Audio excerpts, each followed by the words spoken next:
दूसरा अध्याय पहली आयत से 6 आयत जी। हेरोदेस राजा के दिनों में जब यहूदियों के बैतलहम में हेरोदेस राजा के दिनों में जब यहूदियों के बैतलहम में यीशु का जन्म हुआ, यहूदिया के बैतलहम में यीशु का जन्म हुआ, तो पूर्व से कई ज्योतिषी यरूशलेम में आकर पूछने लगे, तो पूर्व से कई ज्योतिषी यरूशलेम में आकर पूछने लगे, यहूदियों का राजा जिसका जन्म हुआ है, यहूदियों का राजा जिसका जन्म हुआ है कहाँ है? कहाँ है? क्योंकि हमने पूर्व से उसका तारा देखा है क्योंकि हमने पूर्व में उसका तारा देखा है और उसको प्रणाम करने आए हैं। और उसको प्रणाम करने आए हैं। ये सुनकर हेरोदेस राजा और उसके साथ सारा यरूशलेम घबरा गया। ये सुनकर हेरोदेस राजा और सारा उसके साथ जो जितने लोग थे वो सब घबरा गए। तब उसने लोगों के सब प्रधान याजकों तब उसने अपने तमाम पंडितों को, पुरोहितों को बुलवाया और शास्त्रियों को इकट्ठा करके शास्त्रियों को इकट्ठा किया उनसे पूछा, और उनसे पूछा मसीह का जन्म कहाँ होना मसीह का जन्म कहाँ होना चाहिए। हम जो आज का अपना वीडियो बना रहे हैं उसमें हमारा उद्देश्य यह है कि मसीह का जन्म कहाँ होना चाहिए। एक प्रश्न है कि मसीह का जन्म कहाँ होना चाहिए, और यह प्रश्न हेरोदेस का भी था। उस समय यह प्रश्न कईयों का था, ज्योतिषों का भी यह प्रश्न था कि यहूदियों का राजा जिसका जन्म हुआ वो कहाँ है। लेकिन केवल एक ही लोग ऐसे थे जो गड़िए थे जिनसे डायरेक्ट जाकर के फरिश्तों ने बताया कि बैतलहम में उसका जन्म हुआ है। और हम यहां जो अध्ययन करने के लिए बैठे, जैसा कि आप स्क्रीन पर देख सकते हैं कि मुक्तिदाता के जन्म के लिए क्यों छोटा बैतलहम चुना गया। और हम जो अपने इस वीडियो को बना रहे हैं इसके हम दो भाग लेंगे। पहले भाग में हम ये बताने की कोशिश करेंगे कि मसीह का जन्म क्यों बैतलहम में हुआ, और दूसरे वीडियो में हम इस वाली बात को बताएंगे कि क्या मसीह का जन्म जाड़ों में हुआ या गर्मियों में हुआ। जाड़ों में अगर हुआ तो क्यों हुआ, अगर नहीं हुआ तो क्यों नहीं हुआ। यदि गर्मियों में हुआ तो कौन से महीने में हुआ। क्या बाइबल इस बात को साबित करती है कि यीशु का जन्म गर्मियों में हुआ। क्या बाइबल ये बताती है यीशु का जन्म किस महीने में हुआ। क्या ये बाइबल बताती है कि यीशु का जन्म किस तारीख को हुआ। जी हां, ये सब बातें बाइबल के अंदर छिपी हुई हैं, एक रहस्यमय तरीके से छिपी हुई हैं, लेकिन हम उन्हीं रहस्यों को आपके सामने प्रस्तुत करेंगे। लेकिन आज का हमारा जो विषय है वो ये है कि मसीह का जन्म कहां होना चाहिए। और तब उसने सबको बुलाया, अपने तमाम शास्त्रियों को बुलाया। तमाम शास्त्री जब वहां पहुंचे उनके सामने उसने प्रश्न को रखा, जो प्रश्न, जैसा कि प्रश्न आप यहां देख रहे हैं, मसीह का जन्म कहां होना चाहिए। और तब उसके शास्त्रियों ने मीका नबी की पुस्तक खोली। आइए निकालते हैं मीका नबी की पुस्तक जी। मती उसका पहला अध्याय 6 आयत खोले रखे, और दूसरा मीका 5:2 खोले रखे जी।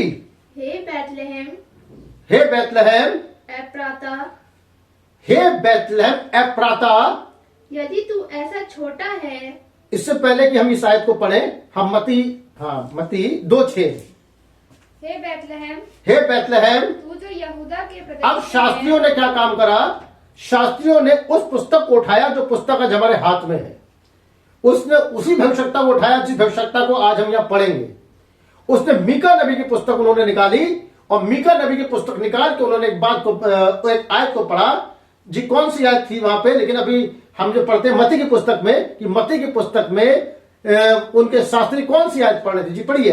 हे बैतलहम, हे बैतलहम, तू जो यहूदा के प्रदेश में है, तू जो यहूदा के प्रदेश में है, तू किसी भी रीति से यहूदा के तू किसी भी रीति से यहूदा के अधिकारियों में सबसे छोटा नहीं, अधिकारियों में सबसे छोटा नहीं, क्योंकि तुझ में से एक अधिपति निकलेगा, एक अधिपति निकलेगा जो मेरी प्रजा इस्राएल की रखवाली करेगा, जो मेरी प्रजा इस्राएल की रखवाली करेगा। ये शास्त्री कौन सी कहते हैं जो है पुस्तक को खोल रहे थे।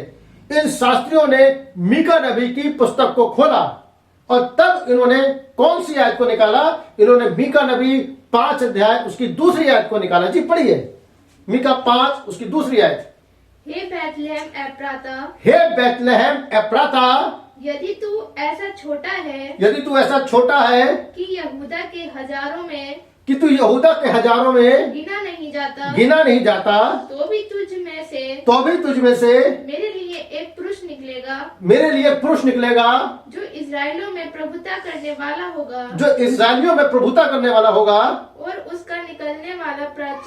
और उसका निकलना प्राचीन काल से वरन अनादि काल से होता आया है। जी, इस आयत को वहां पढ़ रहे थे, लेकिन दोनों आयतों को हम मिलाएं तो वहां एक बात समझ में आती है। एक जगह लिखा है बैतलहम और एक जगह लिखा है बैतलहम एप्राता। ये बैतलहम एप्राता क्या था? बैतलहम के साथ एप्राता क्यों जुड़ा हुआ था? वास्तव में हम इसको देखेंगे थोड़ा रुक करके, लेकिन सबसे पहले हम ये कहना चाहते हैं कि क्यों परमेश्वर ने बैतलहम को ही चुना। जैसा कि स्क्रीन पे देख रहे हैं आप, ये सामने बैतलहम का पोस्ट बना हुआ है। बैतलहम को आप देख सकते हैं कि बैतलहम को बाद चुना गया। क्यों चुना गया बैतलहम को? इसके पीछे विशेषता थी। वो चाहता तो वहां पे शीलो को चुन सकता था, जैसा आप स्क्रीन पर देख रहे हैं, क्योंकि मुक्तिदाता जो पृथ्वी पर आने वाला था वो उसकी रक्षा के लिए कोई ऐसे नगर को भी चुन सकता था जो नगर उसकी सेफ्टी के लिए हो, क्योंकि इसराइल के अंदर बहुत से नगर थे, इसराइल के अंदर बहुत से अच्छे अच्छे नगर थे, लेकिन उन नगरों में सबसे पहला नगर वो था जो शीलो था। जैसे कि स्क्रीन पे आप देख रहे हैं, शीलो नगर वो नगर था जिस नगर में सबसे पहले यरदन नदी पार करने के बाद उन्होंने वाचा के संदूक को रखा था। वाचा का संदूक सबसे पहले शीलो नगर में रखा गया। वो एक पवित्र भूमि थी। वो चाहता तो शीलो में उसको रख सकता था, लेकिन उसने शीलो को नहीं चुना, जबकि वाचा के संदूक को रखने के लिए उन्होंने शीलो चुना, लेकिन अपने मुक्तिदाता की पैदाइश के लिए उसने शीलो को नहीं चुना। जी, आगे हम देखते हैं कि वहां पे रामोत का गिलाद था। वो भी एक बड़ा शहर था जो कि पहाड़ी पे बसा हुआ था। उस पहाड़ी पे जहां की उन्होंने आराधना करी थी, जहां की मूसा नबी कभी हुआ करा करता था, वो पहाड़ी चुन सकता था, लेकिन उसने उस पहाड़ी को नहीं चुना।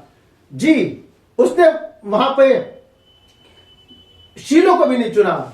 जो शायद स्क्रीन पे आप देख रहे हैं, शीलो की तस्वीर देख रहे हैं, उसने शीलो को भी नहीं चुना। उसने वहां की राजधानी यरूशलेम को भी नहीं चुना। यरूशलेम जो कि वहां की सबसे बड़ी राजधानी थी, जैसे कि आप देख रहे हैं स्क्रीन पे, यरूशलेम सबसे विकसित राजधानी है थी वहां की, उसको भी उसने नहीं चुना। तो कुछ तो रहस्य था कि उसने उसको नहीं चुना। वो क्या चुनना चाह रहा था? वो किस जगह पे उसको रखना चाह रहा था? ये जैसे कि स्क्रीन पे आप देख रहे हैं, ये बैतलहम, ये यरूशलेम है जो कि राजधानी है, और वो चाहता तो सबसे सुरक्षित तरीके से इस राजधानी को भी चुन सकता था, क्योंकि बड़े बड़े पुरोहित, बड़े बड़े जानकार, बड़े बड़े शास्त्री इस नगर में वास किया करते थे। वो चाहता तो उनको शुरू से कह सकता था कि देखो ये यरूशलेम है और मैं अपने मसीहा को यहां भेज, जैसा कि वो विश्वास करते थे कि जब हमारा मसीहा आएगा तो कहां पे आ जाएगा? सीधे यरूशलेम के मंदिर में आ जाएगा। लेकिन उसने यरूशलेम को भी नहीं चुना। तो उसने क्या चुना? उसने बैतलहम को चुना। बैतलहम आखिर क्या था? बैतलहम एक छोटा सा नगर था जो गेहूं की उपज के लिए मशहूर था। उसके वहां गेहूं की खेती हुआ करा करती थी, वहां अन्न की उपज हुआ करा करती थी। लेकिन बैतलहम को चुनने का कारण सबसे बड़ा क्या था? इसको हम देखते हैं, जैसे कि हमने पढ़ा भी, बैतलहम एप्राता। बैतलहम के साथ एक नाम जुड़ा हुआ एप्राता। आखिर यह एप्राता कौन थी? एप्राता एक वीर स्त्री थी जिसने कालेब के साथ मिलकर एक युद्ध को लड़ा था।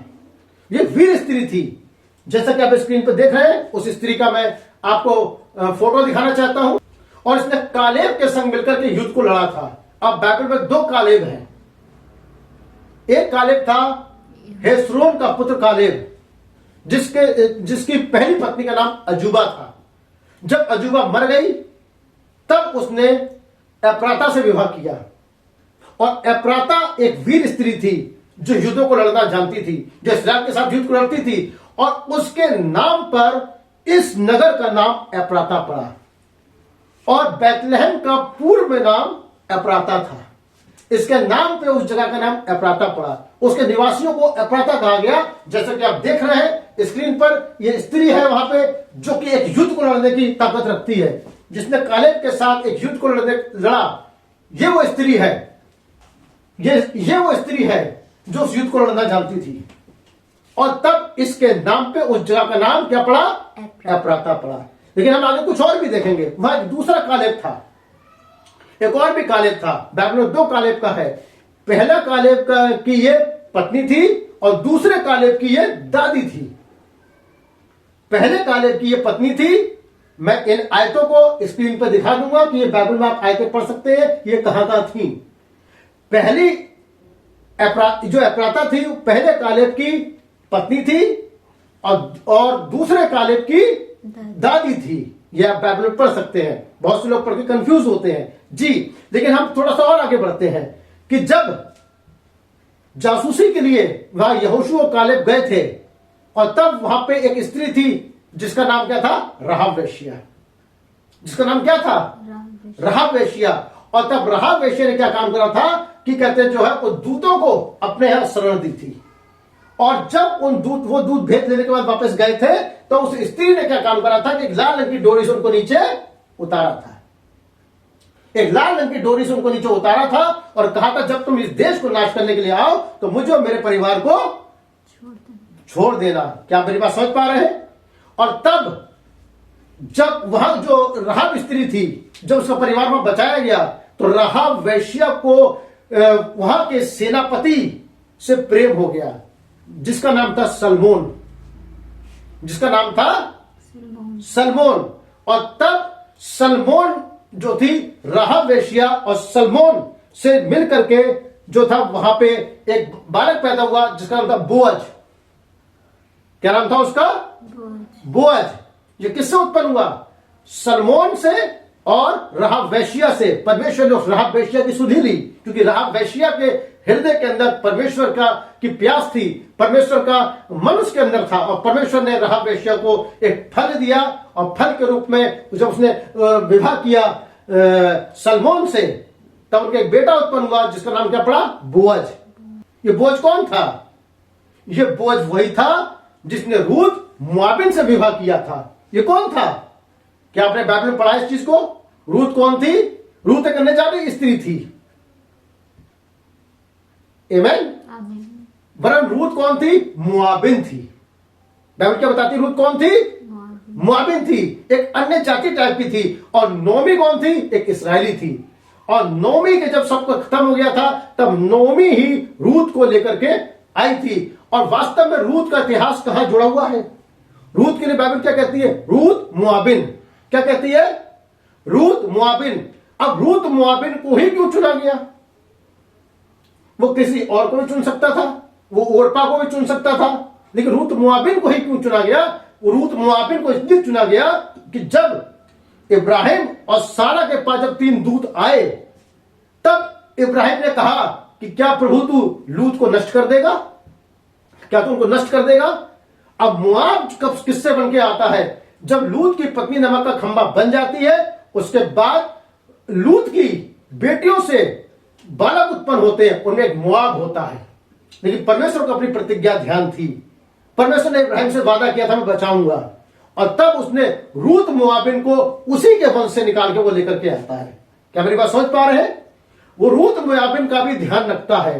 रूत मोआबिन परमेश्वर के वचन के पास आती है। रूत मोआबिन कहती है तेरा परमेश्वर मेरा परमेश्वर होगा, तेरे लोग मेरे लोग होंगे। और तब रूत मोआबिन को जोड़ दिया जाता है बोअज के साथ में। हालेलुया।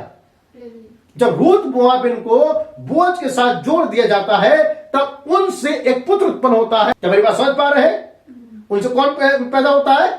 ईशे। और ईशे से कौन पैदा होता है? दाऊद पैदा होता है। हालेलुया। तो दाऊद ही वो बच्चा था जिसका अभिषेक बैतलहम में हुआ था। इसलिए परमेश्वर ने उस भूमि को बैतलहम को चुना अपने उद्धारकर्ता को लाने के लिए। यह उसकी एक आत्मिक पृष्ठभूमि थी। यह उसके 2 संयोग की भूमि थी। पहले राहाब वेश्या को बचाने की भूमि थी। उसके बाद कहते जो है उसके बाद में उस स्त्री को जो रूत कहलाती है उसे मोआबिन को बचाने की भूमि थी। यह वही भूमि थी जहां शमूएल नबी ने दाऊद का अभिषेक किया था। हालेलुया। क्या मेरी बात समझ पा रहे हैं? इसलिए बैतलहम को उसने चुना। किस चीज के लिए?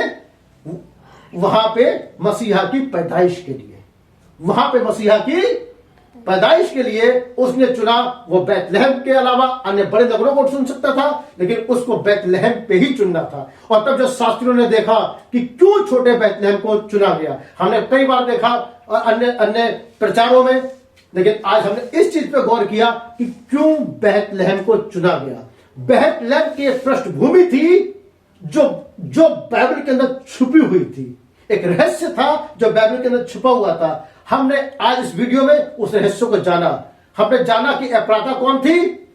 एप्राता, उसका नाम क्यों रखा गया बैतलहम एप्राता। ये वही भूमि थी जहां राहेल को मिट्टी दी गई थी। जब राहेल मरती है तब राहेल को कहां मिट्टी दी गई, एप्राता में मिट्टी दी गई। क्या मेरी बात समझ पा रहे हैं? ओ, क्या ही महान पृष्ठभूमि वहां पे थी, क्या ही महान समय वहां पे था। वो अन्य जगहों से उस छोटी सी चीज को चुनने की ताकत रखता है। उसने राहाब वेश्या की सुधि ली, उसने नोमी की सुधि ली, क्योंकि वो इस्राएल और अन्य जातियों को एक कर रहा था। इस्राएल और अन्य जातियों को एक करने की जगह जो थी वो कौन सी थी, बैतलहम थी। वो किसके द्वारा बसाया गया था बैतलहम, वो राहाब वेश्या और सलमोन के द्वारा बसाया गया था। क्या मेरी बात समझ पा रहे हैं? यही कारण था कि परमेश्वर बैतलहम में ही लाना चाहता था। बैतलहम का एक और भी कारण था। बैतलहम का जो अर्थ होता है उसका मतलब होता है परमेश्वर की रोटी का घर, परमेश्वर की रोटी का घर। और तब यूसुफ ने, वो भी नहीं जानता था कि हमारा बालक कहां उत्पन्न होगा, लेकिन बस वो लोग जा रहे थे, अपने पैतृक नगर में जा रहे थे। उनका पैतृक नगर क्या था, बैतलहम था। किस वंश से आता था, यहूदा के वंश से आता था। और जब यहोशू ने अपनी तलवार को निकाल के युद्ध को लड़ा तो यहूदा के वंश में कौन सा भाग पड़ा था, बैतलहम पड़ा था। यहूदा के वंश में कौन सी भूमि पड़ी थी, बैतलहम पड़ी। तो क्या आप मेरी बात समझ पाए? बैतलहम एप्राता को समझ पाए? बैतलहम और एप्राता कौन थी? एप्राता एक वीर स्त्री थी जिसने उस युद्ध को लड़ा था। उसके बाद वहां सीन पे कौन आती है, वहां पे सीन पे राहाब वेश्या आती है। उसके बाद सीन पे कौन आती है, रूत सीन पे आती है। और उसके बाद दाऊद सीन पे आता है। फिर राजाओं का राजा दाऊद का वंश, दाऊद का शाही वंश वही पैदा होने के लिए आता है। क्या मेरी बात समझ पा रहे हैं?